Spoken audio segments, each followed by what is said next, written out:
Hello everyone, आप देख रहे हैं चैनल अमीन इन्फो। दोस्तों, एसओएल के फर्स्ट और थर्ड सेमेस्टर के 4 कोर्सेज का रिज़ल्ट आ चुका है।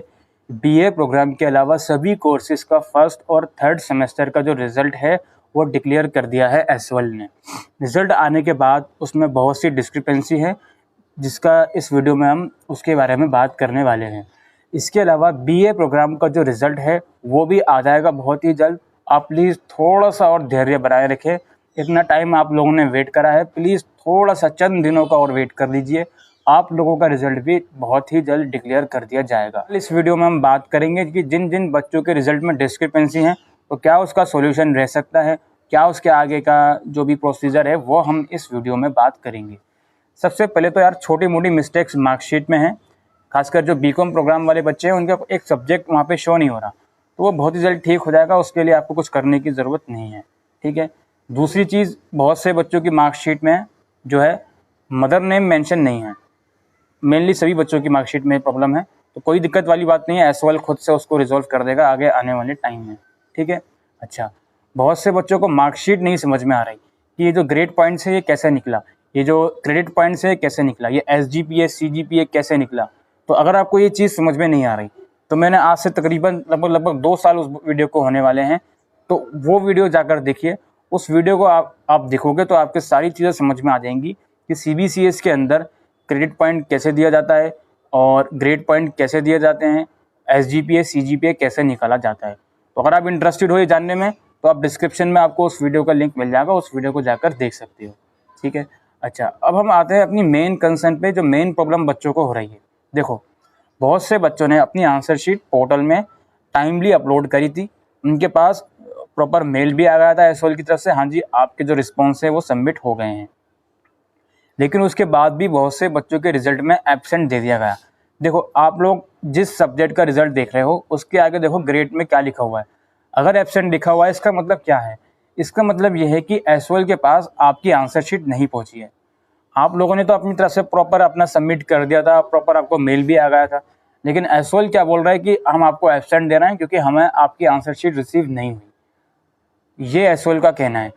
और ये जो प्रॉब्लम हुई है बहुत से बच्चों के साथ हुई है। जहाँ तक मेरे को फीडबैक मिला है बच्चों से, वो ये बोलते हैं कि सर मेरे पास सारा प्रूफ भी है, मैंने टाइम से पहले अपलोड कर दिया था, उसके बाद भी एसओएल ने इस सब्जेक्ट में मेरे को एब्सेंट दे दिया। खासकर जो बीए ऑनर्स वाले बच्चे हैं उनमें बहुत से बच्चों को कम से कम एक सब्जेक्ट में एब्सेंट दिया है बिना वजह। तो अगर आप लोगों के पास पूरा आपको कॉन्फिडेंस है कि आपने बिल्कुल ठीक से अपनी आंसर शीट पोर्टल में अपलोड करी थी और आपके पास डॉक्यूमेंट्री एविडेंस भी हैं उस चीज़ के लिए, तो आप उन सब एविडेंस को लेकर एसओएल कैंपस चले जाइए, ठीक है। इसके अलावा और कोई सोल्यूशन नहीं है। अगर आप लोग कैंपस नहीं जा सकते, आप आउट ऑफ दिल्ली हो, तो यार मुझे नहीं लगता कोई इसका सोल्यूशन है, ठीक है जी। ये एक इसका सोल्यूशन है, मेरे अलावा और मुझे नहीं लगता इसका कोई सोल्यूशन है। बहुत से बच्चे पूछते थे सर मैं रीचेक या रीएवेल्युएट करवा सकता हूँ पेपर। तो देखो यार, आपके रिजल्ट में एब्सेंट दिया है आपको, अभी एफ वाले की बात नहीं कर रहा हूँ मैं, एब्सेंट वाले की बात कर रहा हूँ। तो एब्सेंट का मतलब क्या है? एसओएल के पास आपकी आंसर शीट ही नहीं पहुंची, तो आप रिवेल्युएट किस आंसर शीट को करवाओगे? जब वो लोग ये बोल रहे हैं कि हमारे पास आपकी आंसर शीट ही नहीं है, तो आप लोग किस सब्जेक्ट किस बेस पर उसको रीवेल्युएट या रीचेक करवाओगे?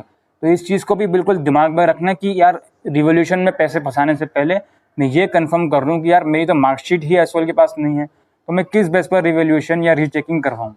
इस चीज़ को दिमाग में रखना। बाकी बहुत से बच्चे प्रोसीजर जानना चाह रहे थे रिवोल्यूशन का या रीचेकिंग का, तो मैंने इसके ऊपर वीडियो बनाई थी। सेम प्रोसीजर है, कोई ऐसा खास चेंजेस प्रोसीजर में नहीं है। प्रोसीजर कोविड की वजह से पिछले 1.5 साल से ऑफलाइन प्रोसीजर है, सॉरी ऑफलाइन जिसे बोलते हैं, मतलब घर में बैठ के ऑनलाइन बोलते हैं, सॉरी ऑनलाइन प्रोसीजर है। आपको मेल करनी होती है सारी स्कैन फाइल करके, ठीक है। फिर भी अगर आप कैंपस जाओगे तो वहाँ पर ऑफलाइन प्रोसीजर भी होगा, वहाँ जाकर भी आप रीचेकिंग करवा सकते हो, ठीक है। लेकिन रीचेकिंग कौन कौन बच्चा करवाए? रीचेकिंग सिर्फ वही बच्चा करवाएगा जिनके रिजल्ट में जो है सब्जेक्ट के आगे एफ लिखा हुआ है। एब्सेंट की बात नहीं बोल रहा हूँ मैं, एफ की बात बोल रहा हूँ। वही बच्चा सिर्फ रीचेक करवाए। एब्सेंट वाला बच्चा रीचेक इसलिए नहीं करवाया क्योंकि यार आपकी मार्कशीट एसओएल के अकॉर्डिंग उनके पास पहुंची ही नहीं, तभी तो उन लोगों ने एब्सेंट दिया।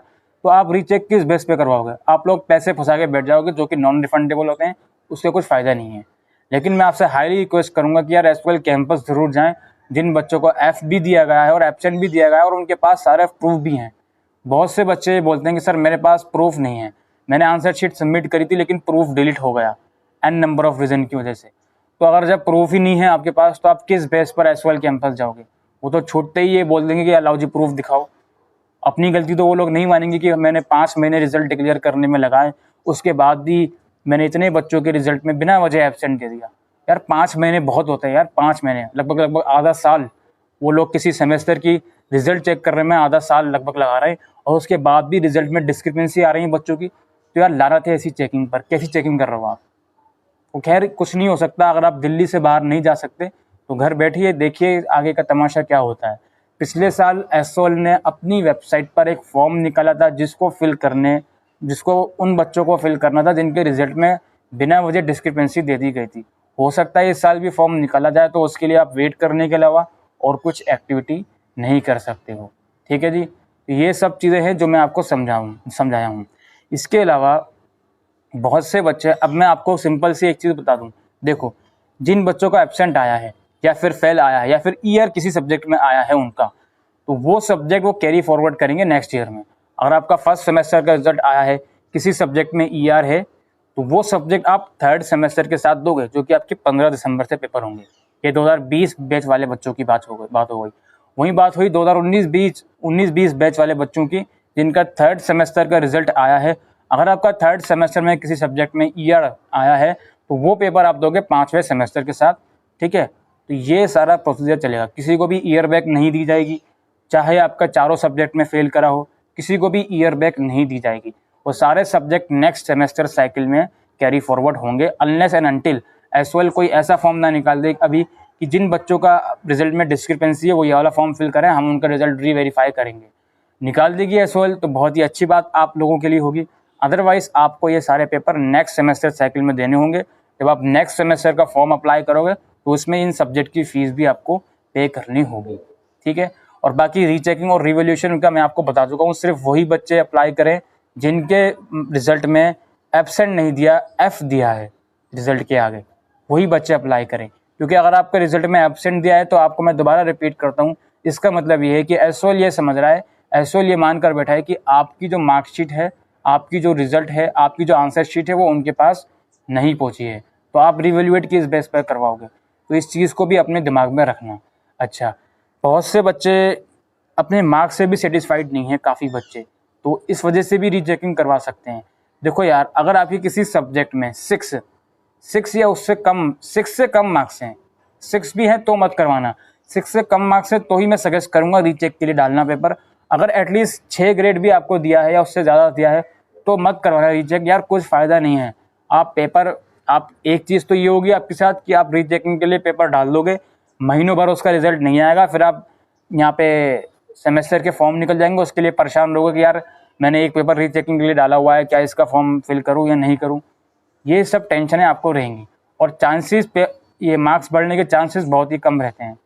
तो आप लोगों को सोच समझ के रीचेकिंग के लिए अप्लाई करना है, यही मैं आज की इस वीडियो में कहने आया था। आई होप आपको अगर ये वीडियो यूज़फुल लगी हो तो वीडियो को शेयर कर सकते हैं। Thank you.